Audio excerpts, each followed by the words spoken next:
অনেক মাস পর কিন্তু একটা নতুন ব্লগ নিয়ে চলে এসেছি। তো এই ব্লগটা কিন্তু ছিল দুর্গাপুজোর আগের একটা দিনের ব্লগ। তো সেদিন দেখো সকাল থেকে কিন্তু বৃষ্টি হচ্ছিল। সকালে আমি কোনো একটা কাজে বেরিয়েছিলাম, তো বাড়ি এসে গেছি, স্নান টান করে নিয়ে দেখো আমার নেল এক্সটেনশন করেছিলাম, সেটাই তোমাদের সাথে শেয়ার করছিলাম। আর তারপরে কিন্তু লাঞ্চেও বসে পড়েছিলাম। লাঞ্চে কিন্তু কী ছিল তোমাদের দেখিয়ে দিলাম।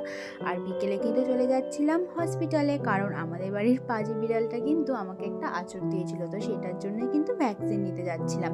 আর দেখো সকাল থেকে যে বৃষ্টি শুরু হয়েছে, বিকেলেও কিন্তু থামেনি।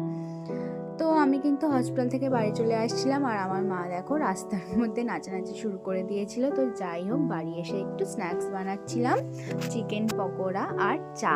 আমি কিন্তু চা খাই না, তাও মাঝে মধ্যে কিন্তু খাই।